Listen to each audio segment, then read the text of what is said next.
আজকে মুসলমানদের উপর তুমি যে জুলুম অত্যাচার করছো, আবু লাহাবের গোষ্ঠীরা, আবু জাহেলের গোষ্ঠীরা, আজকে তোমরা মুসলমানদের উপর যে জুলুম অত্যাচার করতেছো, মুসলমানদেরকে তোমরা মামলা হামলা দিয়ে নাগরিকত্ব বাতিল করে দেওয়ার যে ষড়যন্ত্র করছো, মনে রেখো তোমাদেরকে মুসলমান একদিন পায়খানার টয়লেটের টিস্যু হিসেবে ব্যবহার করবে না। জোরে কোন ঠিক কিনা?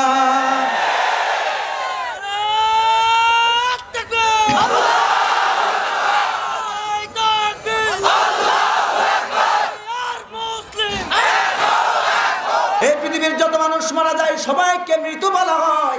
আল্লাহ রাব্বুল আলামিন বলছেন ইসলাম কায়েমের জন্য, আল্লাহর দ্বীনের জন্য যদি কোনো ব্যক্তি জীবন দেয় মারা যায়, আল্লাহ রাব্বুল আলামিন বলছেন তাকে খবরদার মৃত্যু বলো না। ওয়ালা তাকুলু লিমান ইয়াকতালু ফি সাবিলিল্লাহি আমওয়াত বাল আহইয়াউন ওয়ালাকিন লা তাশউরুন।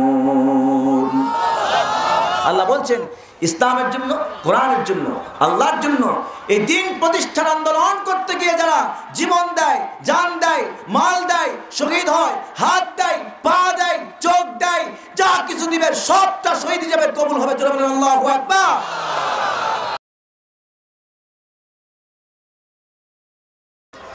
জিহাদ দুই প্রকারের হয়। এক প্রকার জিহাদ হয় বাতিলকে প্রতিষ্ঠার জন্য, আর এক প্রকার জিহাদ হয় ইসলামকে প্রতিষ্ঠার জন্য। আল্লাহু আকবার বলেন।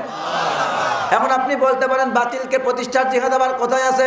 আল্লাহ রাব্বুল আলামিন এই সূরাটার কয়েকটা আয়াতের পর আবার বলছেন ওয়াসাইনাল ইনসানা বিওয়ালিদাইহি ওয়াসাইনাল ইনসানা বিওয়ালিদাইহি ইহসানা وَإِنْ جَاهَدَاكَ عَلَىٰ أَنْ تُشْرِكَ بِمَا لَيْسَ لَكَ بِهِ عِلْمٌ আল্লাহু আকবার।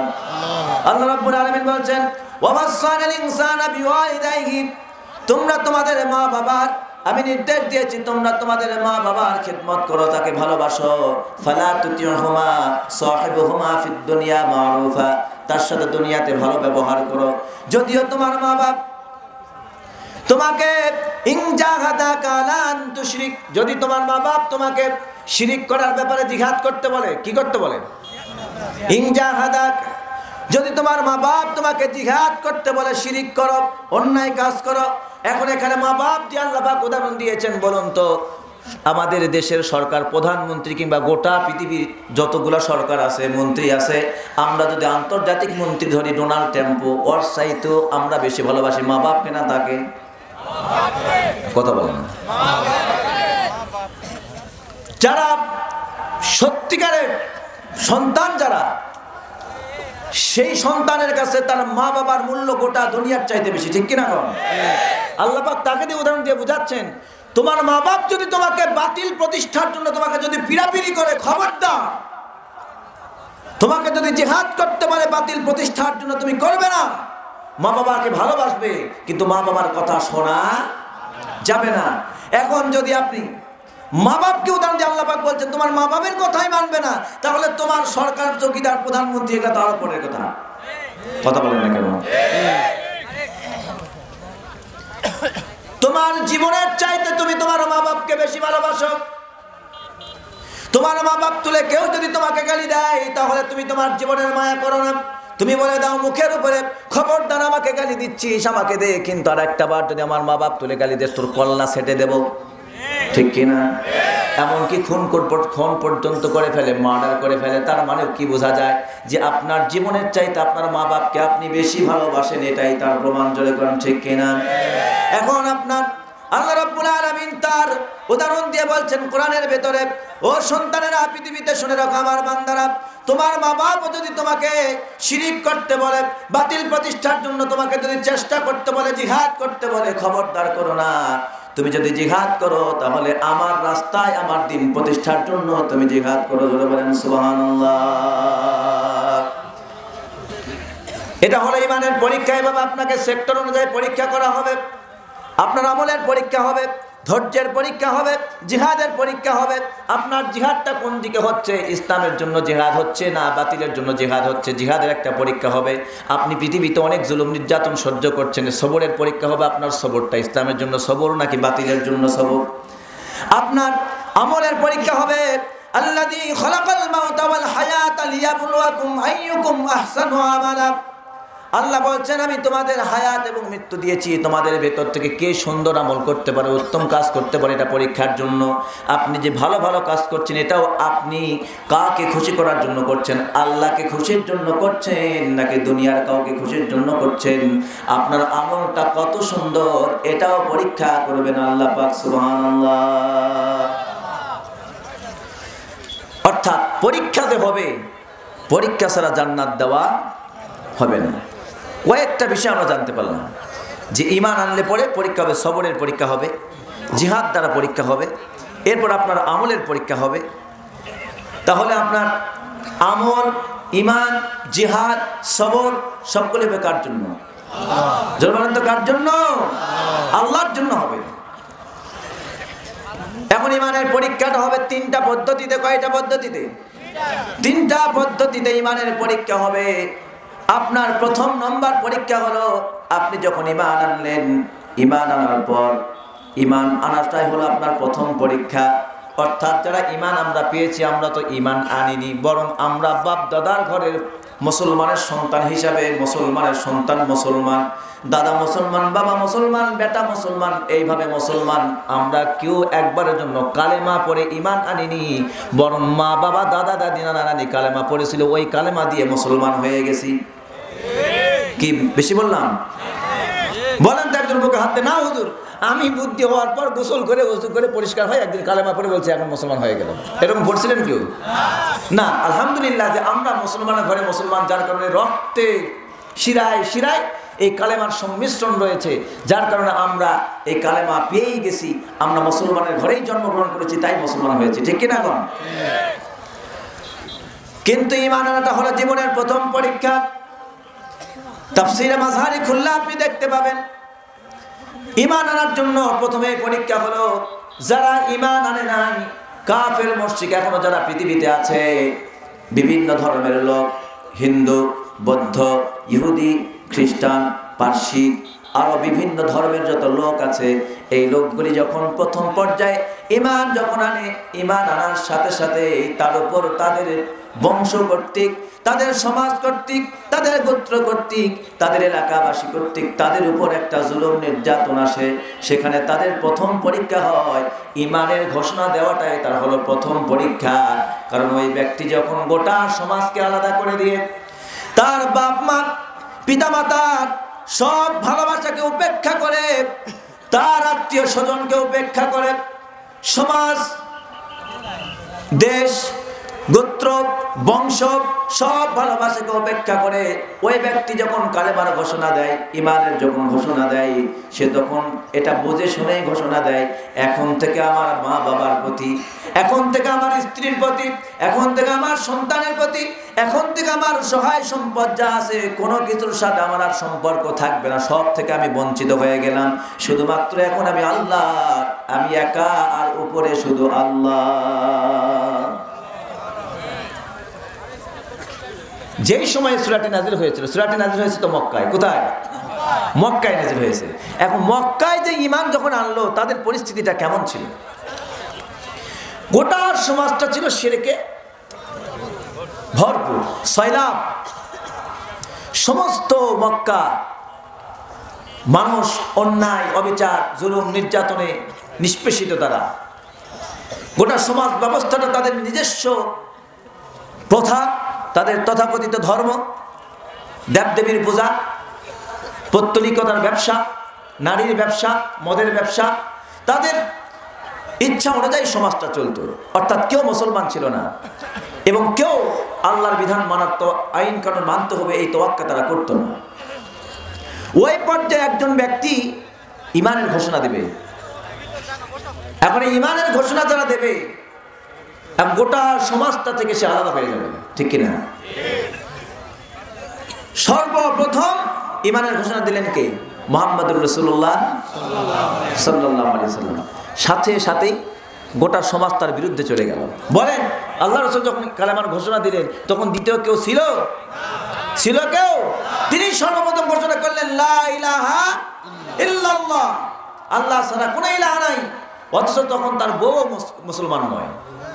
তার ভাতিজা, তার চাচা, তার ভাই ব্রাদার যারা ছিল আত্মীয় স্বজন, কেউ মুসলমান নয়, সমস্ত মানুষের মাঝে একটা ভালো সম্পর্ক ছিল তার।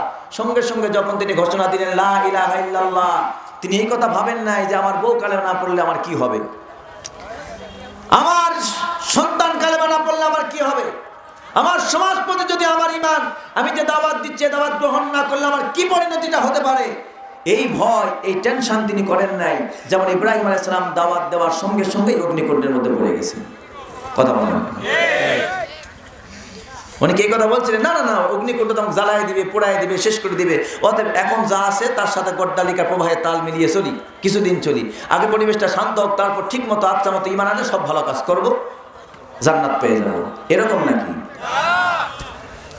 এই জান্নাতের পথ ফুল বিছানা, ইমানের পথ কাঁটামুক্ত, এই ব্যবস্থা পৃথিবীর সে আবহমান কাল থেকে আজ পর্যন্ত নেই, কখনো ছিল না, এখনো নেই, ভবিষ্যতেও হবে না। বরং এই কাঁটাযুক্ত কাঁটা বিছানো পথেই আপনাকে ইমান এনে কাঁটা সরিয়ে আপনাকে জান্নাতের রাস্তা বের করে দিতে হবে। জোরে করেন ঠিক কিনা? আল্লাহর নবী কালেমার দাওয়াত দিচ্ছেন, ইমানের দাওয়াত দিচ্ছেন। দেখুন, ইমানের দাওয়াত দেওয়ার সাথে সাথে তার দাওয়াত গ্রহণ করলেন হযরত আবু বকর। মা খাদিজা রাদিয়াল্লাহু তাআলা আনহা তিনি সর্বপ্রথম মুসলমান হয়ে গেলেন। তার বন্ধু আবু বকর রাদিয়াল্লাহু তাআলা আনহু তিনি ইসলাম কবুল করে মুসলমান হয়ে গেলেন।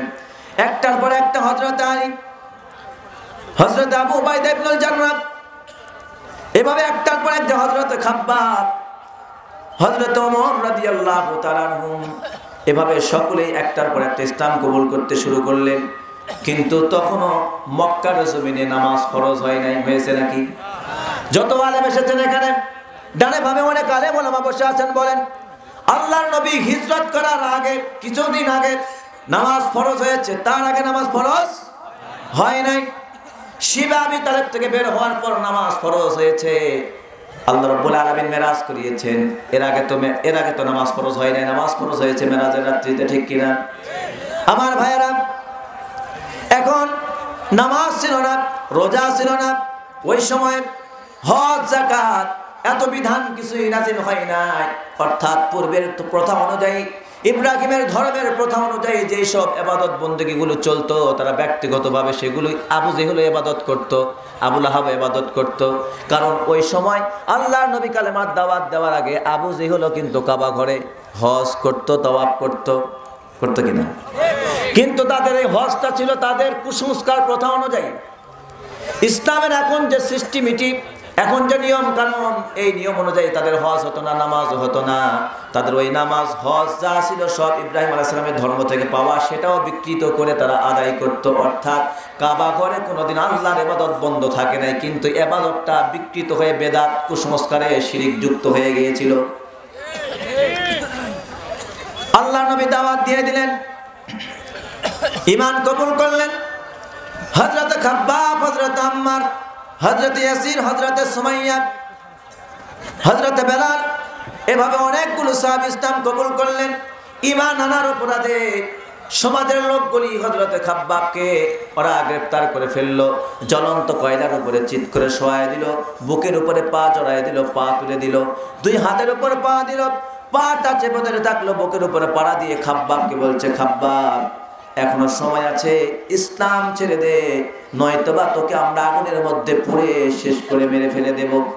খাব্বাব বললেন, আমাকে যদি তোমরা আগুনের মধ্যে পোড়াও, আমার শরীরের সমস্ত চামড়া পুড়ে, গোশত পুড়ে, হাড্ডি পুড়ে গিয়ে আমি যদি জ্বলন্ত কয়লার সাথে আমিও যদি কয়লা হয়ে যাই, আমি খাব্বাব জীবন দিয়ে কয়লার সাথে আর একটা কয়লা হব, কিন্তু বিনিময়ে ঈমান ছেড়ে দিতে পারি না। এরপর চলে গেল। সুমাইয়ার দিকে তাকায়া দেখেন, সুমাইয়াকে একই প্রশ্ন করা হলো, সুমাইয়া তুমি একজন মানুষের বাড়িতে খেটে খাওয়া কামলা, তুমি মানুষের বাড়িতে খেটে খাও, তুমি চাকরানির কাজ করো, মানুষের বাড়িতে দাসীর কাজ করো, বৃদ্ধা হয়ে গেছো, তোমার এত বড় কি ঠেকা পড়েছে? মুহাম্মদের ধর্ম, মুহাম্মদের দলে তুমি চলে গেলে কেন? দিন ইসলাম কবুল করলে কেন? কি তোমার শখ বেঁধেছে? আমাদের বাপ দাদার ধর্মে চুনকালি মেখে দিয়ে কেন ইসলাম কবুল করেছ? ইসলামটা ছেড়ে দিলেই তুমি বেঁচে যাবে, আমরা তোমাদেরকে বাঁচাই দিব। তোমরা যে আমাদের বাড়িতে কাজ কাম করে খাও আর কাজ কাম করা লাগবে না, আমরাই টাকা পয়সা দিয়ে তোমাদেরকে প্রতিষ্ঠিত করে দেব। হযরত সুমাইয়া বললেন, আমার প্রতিষ্ঠিত হওয়ার কোনো দরকার নাই। আমাকে দুনিয়াতে আমার ভাঙা বাড়িকে 2 তলা 20 তলা বিল্ডিং বানাতে হবে আমার মানার শখ নাই। আমি যেই স্বপ্নটা দেখছি সেটা হলো আমি আমার জান্নাত চাই, আল্লাহকে সন্তুষ্ট করতে চাই। তোরা কোন ঠিক কিনা? আমার বিল্ডিং বানাবার জন্য, আমার ক্ষমতাকে টিকিয়ে রাখবার জন্য, আমার প্রভাব প্রতিপত্তিকে প্রতিষ্ঠিত রাখবার জন্য আল্লাহর সাথে আমি বিরোধিতা করতে পারবো না, তার দ্বীনের সাথে আমি কখনোই মুনাফিকি করতে পারবো না। আমি যে ইসলাম কবুল করেছি, যেই দিন ঈমান এনেছি, সেই দিন থেকে আমি ওয়াদা করেছি আমি আমার জীবন দেব, কিন্তু এক মুহূর্তের জন্য ইসলাম ছেড়ে দিতে পারবো না। সঙ্গে সঙ্গে আবু জেহেল খেপে গেল, লজ্জাস্থানের উপরে বর্ষা দিয়ে আঘাত করলো। এক আঘাতে হযরত সুমাইয়া রাদিয়াল্লাহু তাআলা আনহা দুনিয়া থেকে বিদায় হয়ে গেলেন। কালেমা শাহাদাত পড়তে পড়তে দুনিয়া থেকে বিদায় হয়ে গেলেন, শাহাদাতের নজরানা পেশ করেছেন, কিন্তু কাফের আবু জেহেলের কাছে এক মুহূর্তের জন্য মাথা নত করে নাই, বরং তার মৃত্যুর পূর্ব মুহূর্তে আবু জেহেলের মুখের উপরে থুতু নিক্ষেপ করে বলেছিল, আবু জেহেল, তোদের মতো মানুষ মুসলমানদের কাছে থুতুর চাইতেও নিকৃষ্ট। জোরে বলেন আল্লাহু আকবার। মুসলমানরা মুখের যে থুতু ফেলে, যেই জায়গায় থুতু ফেলে, তোকে মুসলমানরা ডাস্টবিন হিসেবে ব্যবহার করবে। আবু জেহেল, আজকে মুসলমানদের উপর তুমি যে জুলুম অত্যাচার করছো, আবু লাহাবের গোষ্ঠীরা, আবু জেহেলের গোষ্ঠীরা, আজকে তোমরা মুসলমানদের উপর যে জুলুম অত্যাচার করতেছো, মুসলমানদেরকে তোমরা মামলা হামলা দিয়ে নাগরিকত্ব বাতিল করে দেওয়ার যে ষড়যন্ত্র করছো, মনে রেখো তোমাদেরকে মুসলমান একদিন পায়খানার টয়লেটের টিস্যু হিসেবে ব্যবহার করবে না। জোরে কোন ঠিক কিনা?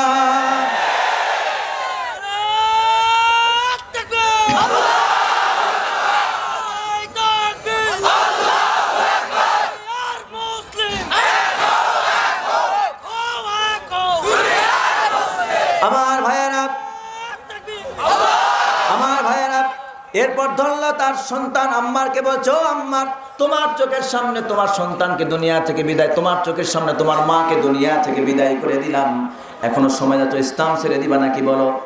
খন্দকার আবুল খায়ের তার একটা বইয়ের মধ্যে একটা সুন্দর ছোট্ট করে হিস্টোরিটা লিখেছেন এইভাবে, হযরত আম্মারকে জ্বলন্ত আগুনের মধ্যে, তার গায়ের মধ্যে আগুন ধরিয়ে দেওয়া হলো, কিংবা একটা গর্তের মধ্যে তাকে নিক্ষেপ করা হলো যেখানে আগুন জ্বলছিল।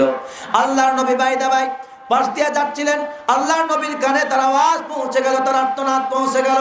আল্লাহর নবী দোয়া করে বললেন, আয় আল্লাহ, এই মক্কার জমিনে আমার সাহাবী মাত্র কয়েকজন, এগুলো যদি মার খেতে খেতে সব যদি শেষ হয়ে যায়, কার কাছে ইসলামের দাওয়াত দিব? তোমার দাওয়াত আর কার কাছে কে পৌঁছাবে? ও আল্লাহ, আমার এই দুর্বল সাহাবীদেরকে তুমি শেষ করে দিও না। আল্লাহ রাব্বুল আলামিনের হাবিব আল্লাহর কাছে দোয়া করলেন, ইব্রাহিমের সেই দোয়াটি করেছিলেন, তিনি বলেছিলেন, ইয়া নাত রুকুনি বারদান ওয়া সালামান আলা আম্মার কামা কুনতা আলা ইব্রাহিম। আল্লাহ নবী বললেন, হে আগুন, আবু জেহেলের গোষ্ঠীরা, হে আম্মার, তোমাকে পোড়াতে চাই। আমি আল্লাহর নবী, তোমাদের রাসূল, আমি আল্লাহর কাছে দোয়া করেছি ওই আগুন যেন তোমাকে না পোড়ায়। কাফের মুশরিক তো মনে করেছে আম্মারকে যত নির্যাতন করেছে আগুন তার গায়ের মধ্যে ধরায় দিয়েছি, আম্মার তো মরে যাবে, শেষ হয়ে যাবে, দুনিয়া থেকে বিদায় হয়ে যাবে। একটার পর একটা আল্লাহর নবীর সাহাবী দুনিয়া থেকে বিদায় হয়ে যাবে, কিন্তু তার উল্টো হয়ে গেল। কাফের মুশরিকরা ভাবলো আগুনের মধ্যে অজ্ঞান করে ফেলায় দিয়েছি, আম্মার করে শেষ হয়ে যাবে। একটার পর একটা সবাইকে মেরে চলে গেল, কিন্তু অন্যান্য সাহাবীরা পরবর্তীতে যে লক্ষ্য করে দেখলেন আম্মার আগুনের ভেতরে পড়ে আছে, হাত পা বাঁধা অবস্থায়। আম্মারের কোন রকম হাত পা নেড়ে চেড়ে দেখে তার কিছুটা হুঁশ আছে। জ্ঞান ফেরানোর পর জিজ্ঞেস করছে আম্মার, প্রথমে আমার সাথী ভাইয়েরা বলতো, আমার মা কোথায়, আমার বাবা কোথায়, তারা কি বেঁচে আছে না মারা গেছে? সর্বপ্রথম সাহাবায়ে কেরাম রাদিয়াল্লাহু তাআলা আনহুম আজমাইন আম্মারকে যে কথাটি বলে সান্ত্বনা দিয়ে বললেন, ভাই আম্মার, চিন্তা করো না, টেনশন করো না, ইসলামের জন্য সর্বপ্রথম জান্নাতে যারা চলে গেছে তা হলো তোমার বাবা এবং তোমার মা। জোরে কোন সুবহানাল্লাহ। আম্মার, টেনশন করো না, তোমার বাবা তোমার মা ইসলামের জন্য সর্বপ্রথম শহীদ। আলহামদুলিল্লাহ বলো, সুবহানাল্লাহ বলো। সন্তুষ্ট হয়ে গেলেন। আজকে আমরা শহীদের কথা শুনলে গায়ে চুলকানি উঠে যায়, বাবা মারা যাবো নাকি? আল্লাহ বলছেন শহীদের মর্যাদা সবচাইতে উপরে। জোরে বলেন আল্লাহু আকবার। এই পৃথিবীর যত মানুষ মারা যায় সবাইকে মৃত বলা হয়, আল্লাহ রাব্বুল আলামিন বলছেন ইসলাম কায়েমের জন্য, আল্লাহর দ্বীনের জন্য যদি কোনো ব্যক্তি জীবন দেয় মারা যায়, আল্লাহ রাব্বুল আলামিন বলছেন তাকে খবরদার মৃত্যু বলো না। ওয়ালা তাকুলু লিমান ইয়াকতালু ফি সাবিলিল্লাহি আমওয়াত বাল আহইয়াউ ওয়ালাকিন লা তাশউরুন। আল্লাহ বলছেন ইসলামের জন্য, কোরআনের জন্য, আল্লাহর জন্য এই দিন প্রতিষ্ঠার আন্দোলন করতে গিয়ে যারা জীবন দেয়, জান দেয়, মাল দেয়, শহীদ হয়, হাত দেয়, পা দেয়, চোখ দেয়, যা কিছু দিবে সবটা শহীদ হিসেবে কবুল হবে। জোরে বলেন আল্লাহু আকবার। আপনার যদি হাত কাটা যায় ইসলামের জন্য, আপনি মনে করবেন আপনার এই হাতটা আল্লাহর জান্নাতে পৌঁছে গেছে। এটা বানিয়ে বলিনি। একজন সৌদির সম্ভ্রান্ত পরিবারের নেতা ছিল, তার নাম ছিল তুফাইল বিন আমর আদ-দাউস। মক্কায় আসলো, আল্লাহর নবীর কাছে কাফের মুশরিকরা বলল, তুমি আমাদের সম্ভ্রান্ত নেতা, তুমি হজ করতে এসেছো, খবরদার মুহাম্মদের কাছে যেও না, কারণ মুহাম্মদ এমন একটা দাওয়াত দিচ্ছে, ওই দাওয়াত যার কানে পৌঁছে সঙ্গে সঙ্গে সে পাগল হয়ে যায়। পাগল হয়ে যায়, তাই নাকি? তুমি তো একজন কবি মানুষ, সাহিত্যিক মানুষ, চিন্তাবিদ, তুমি বুদ্ধিজীবী। আমরা চাই না তোমার মতো বুদ্ধিজীবী চিন্তাবিদ পাগল হয়ে যাক, তাহলে আমরা পরামর্শ নিব কার কাছে? অতএব তুমি যেন তার কাছে যেও না। এক পর্যায়ে সে তার কানের মধ্যে তুলা ঢুকাই দিল। কি ঢুকাই দিছে? তুলা ঢুকাই দিছে। তারপর হঠাৎ করে নিজের অজান্তে একবার ঘুরতেছে, ঘুরতে ঘুরতে কাবার চত্বরে এসে দেখে যে মুহাম্মদ যার কথা বলছিল সেই কাবার চত্বরে বসে নামাজ পড়তেছে। সুবহানাল্লাহ, নামাজ পড়তেছে, কোরআন তেলাওয়াত করতেছে। কিছুক্ষণ শুনলেন, মনে মনে এখন ভাবতেছে, আমি একজন কবি, আমি একজন সাহিত্যিক, আমাকে বুদ্ধিজীবী হিসাবে সবাই জানে, আমাকে একজন নেতা হিসাবে সবাই মানে, আমি কেন এত নির্বোধ হব যে আমি কানের মধ্যে তুলা দিয়ে পাগলের মতো ঘুরতেছি? আচ্ছা দেখি না, মুহাম্মদ যা বলে তা যদি সত্য হয়, তা যদি সুন্দর হয়, তা যদি পরিপাটি হয়, তা যদি আমাদের জন্য উপকার হয়, তাহলে মানবো। আর যদি সেটা না হয় তাহলে আমি প্রত্যাখ্যান করবো। আমার মতো একজন বুদ্ধিজীবী মানুষ যদি পাগলের মতো ঘরে কানে তুলা দিয়ে, তাহলে এর চাইতে পাগল দ্বিতীয়টি কেউ আছে? ও ভাবতেছে আমি যদি আমার বাইরে দেশে ফিরে যাই, আমাকে যদি জিজ্ঞেস করে কানে তুলা দিয়েছিলি কেন, তুমি যদি খুব বুদ্ধিজীবী তো তার কথা শুনতে পাওনি কেন, তাহলে আমাকে পাগলই বলা লাগবে, ঠিক কিনা? তুমি বুদ্ধিজীবী মানুষ, তোমার কানের মধ্যে তুলা কেন? তুমি তুলা খুলে আগে শোনো যে আসলে সত্য কোনটা, মিথ্যা কোনটা। তার মনের মধ্যে এই কথাগুলো যখন নাড়া দিচ্ছিল, তখন সে ভাবলো না আর তুলা রাখবো না, কানের তুলা খুলে মনোযোগ দিয়ে শুনতে শুরু করলো। ইসলাম কবুল করে নাই। আল্লাহ রাসূল যখন কোরআন তেলাওয়াত করছিলেন, কোরআন তেলাওয়াতের আকর্ষণে, তার মুজিজা, তার চোখ দিয়ে দরদর করে পানি পড়া আরম্ভ করলো। সে ভাবলো আমি অনেক কলম দিয়ে লিখেছি কবিতা, অনেক সাহিত্য লিখেছি, কিন্তু আমার কলমের আগায় কোনোদিন এত উচ্চমানের ভাষা, এত লালিত্য, এত সুমধুর্য, এত সৌন্দর্য মণ্ডিতে, এত সুন্দর উচ্চমানের ভাষা, এত সুন্দর কথা, এত পবিত্র, এত পরিচ্ছন্ন কথা আমার কলমের গোড়ায় কোনোদিন আসে না। জোরে বলেন আল্লাহু আকবার। অতএব তাকে কেন তারা পাগল বলে? আমি চলে গেলাম তার কাছে। যাওয়ার পর আমি তার কাছে গেলাম, জিজ্ঞেস করলাম, আচ্ছা মোহাম্মদ তুমি কিসের দাওয়াত দাও? বলছে তুমি কোন দিকে ডাকো? বলছে আমি কারোর দিকে ডাকি না। তো কোথায় ডাকো? আমান আহসানু কাওলাম মিম্মান দাআ ইলাল্লাহ। জোরে বলেন আল্লাহু আকবার। আমি কোন দলের দিকে ডাকি না, আমি কোন দেবদেবীর দিকে ডাকি না। আমি বলি না আবু জাহেলের কাছে আসো, আমি বলি না যে তোমরা আবু লাহাবের দলে যাও, আমি বলি না কারো ধর্ম গ্রহণ করো, আমি বলি আল্লাহর ধর্ম গ্রহণ করো। জোরে বলেন আল্লাহু আকবার। যেই ধর্ম একমাত্র আল্লাহর হাতে আছে আমি তার দিকে ডাকি, আমি তার কাছ থেকে প্রতিনিধি হিসাবে এসেছি। জোরে বলেন সুবহানাল্লাহ। সুতরাং আমি আমার বাপ দাদার কথা বলি না, আমি আমার সমাজের কথা বলি না, আমি আমার গোত্রের কথা বলি না। ওরা তো তোমাকে দেবীর দিকে ডাকে, ওরা তোমাকে দেবতার দিকে ডাকে, ওরা তার ব্যবসার দিকে তোমাকে ডাকে, ওরা তাদের দলের দিকে তোমাকে ডাকে। আর আমি মুহাম্মদ ডাকি আমি আল্লাহর দিকে, আল্লাহ আমাকে তার দিকে ডাকার জন্য পাঠিয়েছে। ওরা তোমাকে ডাকতেছে জাহান্নামের দিকে, আর আমি তোমাকে জান্নাতের দিকে ডাকতেছি। সুবহানাল্লাহ। তখন তিনি বললেন, তার এটা তো অনেক সুন্দর কথা, অনেক উত্তম কথা। আমি ইসলাম কবুল করলে জান্নাত পাবো? কারণ তারা জান্নাত আরবি শব্দ তারা এটা ভালো বুঝতেন। সুবহানাল্লাহ। ওরা জান্নাত মানে বুঝতেন এমন বাগান পাবো, এমন সুবিশাল সুবিস্তীর্ণ, এমন সৌন্দর্যমণ্ডিত জায়গা পাবো যা পৃথিবীতে কেউ দিতে পারে না। আল্লাহু আকবার। আমি কি সেইটা পাবো? আল্লাহ বলেন হ্যাঁ তুমি পাবে। ইসলাম কবুল করলেন। কবুল করে বাড়িতে চলে গেলেন, বললেন হে আল্লাহ রাসূল আমার জন্য দোয়া করে দেন, আমি বাড়িতে যাও, আমি মানুষকে দাওয়াত দিব, আমি আমার বাপকে দাওয়াত দিব, আমার মাকে দাওয়াত দিব, আমার স্ত্রীকে দাওয়াত দিব। বাড়িতে চলে গেলেন, স্ত্রীর সাথে দেখা হলো, বাবার সাথে দেখা হলো, মায়ের সাথে দেখা হলো, সকলেই বুকে জড়াই ধরতে চাইলেন। তিনি বললেন দেখো তোমার সাথে আমার আগের যে সম্পর্ক, এখনকার সম্পর্কটা সম্পূর্ণ আলাদা। সুবহানাল্লাহ বললেন। তিনি আল্লাহর নবীকে দোয়া করতে বলেছিলেন, আল্লাহর নবী আমার জন্য দোয়া করুন, আল্লাহ যেন আমাকে এমন একটা নিদর্শন দেন আমার লোকেরা দেখে যেন আমার প্রতি ঈমান আনে, অর্থাৎ আমি যে দাওয়াত দেব সেই দাওয়াতের প্রতি ঈমান আনে। রাসূলের সেই কথা অনুযায়ী তার কপালের মধ্যে এই মাঝখানে একটা নূর ভাসতেছিল, এই নূরটা তার সামনে পড়ত। তিনি যেতে যেতেই বললেন যে এই নূর যদি আমাকে মানুষরা দেখতে পায় তাহলে বলবে আমি নিশ্চয়ই অন্য কিছু হয়ে গেছি। অতএব তিনি আবার দোয়া করলেন, আল্লাহ এই নূর যদি মানুষ দেখে তাহলে ভাববে যে আমি অন্য কিছু, তাই আমাকে এই নূরটা তুমি গোপন করে দাও। এই নূরটা তার চিবুনের নিচে এনে দেওয়া হলো। সুবহানাল্লাহ। এখন অনেকে বলবে রাসূল নূরের তৈরি না মাটির তৈরি? এখন বলুন এই যে নূর আসছে এটা কিসের নূর? তার মুজিজা, আল্লাহ পক্ষ থেকে মুজিজা, আল্লাহ পাক তার রাসূলকে দোয়া করার কারণে এটা আল্লাহ পাক কেরামত দান করেছিলেন, ঠিক কিনা বলুন? আমার ভাইয়েরা বাড়িতে চলে গেলেন, মা বাবাকে দাওয়াত দিলেন। মা বাবা এসে বলছে বাবা সন্তান কি করছো? আমি ইসলাম কবুল করে মুসলমান হয়ে গেছি। তাই নাকি? হ্যাঁ।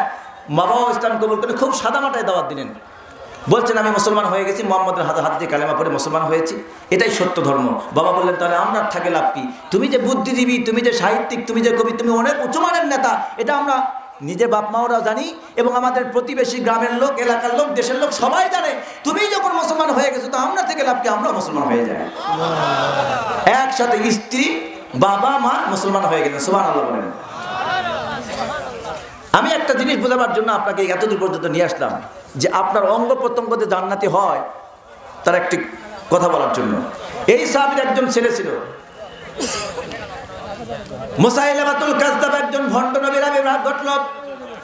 এই ভণ্ড নবীর আবির্ভাব ঘটার পর বাপ এবং বেটা দুজনেই ওই জিহাদের ময়দানে মুসাইলামাতুল কাযযাবকে ধ্বংস করবার জন্য ইয়ামামার ময়দানে তারা যুদ্ধে অংশগ্রহণ করলো।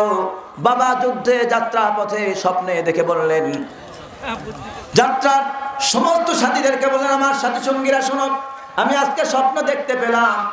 আমি এমন একটা স্বপ্ন দেখেছি যে এই স্বপ্নটা হলো আমি দেখতে পেলাম আমার মাথাকে যেন নেড়া করে দিয়েছে। এরপর দেখতে পেলাম মাটি, এরপর আমি দেখতে পেলাম একটা মহিলা মানুষ, সে তার পেটের মধ্যে জোর করে আমাকে ঢুকায় ফেলেছে। আর আমার কলিজার টুকরা সন্তান আমাকে বাঁচাবার জন্য বারবার চেষ্টা করলো, ওই মহিলাটি গেলে ফেলতেছে, খেয়ে ফেলছে আমাকে। আর আমার সন্তান সেখান থেকে আমাকে বারবার বাঁচাবার জন্য চেষ্টা করলো, কিন্তু আমাকে রক্ষা করতে পারলো না। আমি দেখতে পেলাম আমার মুখ দিয়ে একটা সুন্দর পাখি বের হয়ে গেল। সুবহানাল্লাহ। সাথীদেরকে বললেন তোমরা কি এর ব্যাখ্যা কেউ বলতে পারবে? আমার মাথা নেড়া করার অর্থ কি? আমাকে একটা মহিলা গিলে ফেললো তার অর্থ কি? আমার মুখ দিয়ে একটা পাখি বের হয়ে গেল তার অর্থ কি? আমার সন্তান আমাকে সেখান থেকে রক্ষা করবার চেষ্টা করলো, তার মানেটা কি? তোমরা কি কেউ বলতে পারবে নাকি? সমস্ত লোক হতবাক হয়ে বলল আমরা তো কেউ এই স্বপ্নের ব্যাখ্যা করতে পারবো না। নিজে আবার ব্যাখ্যা করতে শুরু করলেন, শোনো আমার মাথা নেড়া করা মানে ওই জিহাদের ময়দানে ভণ্ড নবীর বিরুদ্ধে লড়াই করতে করতে এমন একটা সময় আসবে কাফের মুশরিকরা, ওই ভণ্ড নবীর চেলা চামুন্ডারা, ইসলামের দুশমনেরা আমাকে তরবারি দিয়ে আঘাত করে দুনিয়া থেকে বিদায় করে দিবে, শহীদ করে দেবে, আমার মাথা কাটা যাবে। তারপর আমি যখন আক্রান্ত হব তখন আমার সন্তান আমাকে বাঁচার জন্য অনেক চেষ্টা করবে, কিন্তু সে আমাকে রক্ষা করতে পারবে না, বরং ইয়ামামার ময়দান সেটা আমাকে গ্রাস করে ফেলবে, অর্থাৎ সেখানে আমার কবর হয়ে যাবে, আমার প্রাণ পাখি আমার দেহ থেকে বের হয়ে চলে যাবে। এটা হলো পাখি। ব্যাখ্যা করে দিলেন। সেইখানে ওই সাহাবী শহীদ হয়ে গেল, ভণ্ড নবী দাবিদার, এর বিরুদ্ধে লড়াই করতে গিয়ে সে শহীদ হয়ে গেল। বলুন তো এই ব্যক্তি জান্নাতি না জাহান্নামী? জান্নাতি। ভণ্ড নবীর বিরুদ্ধে লড়াই করতে করতে শহীদ হয়ে গেল, সে হলো জান্নাতি। আর এখন আমাদের সমাজে যে নবীর সম্মান রক্ষার জন্য ভণ্ড নবীকে বরদাস্ত করতে পারে নাই, আর এখন বর্তমানে আমার নবীকে পাগল মাতাল উন্মাদ বলে, সন্ত্রাস বলে গালি দেওয়ার লোকের অভাব নাই।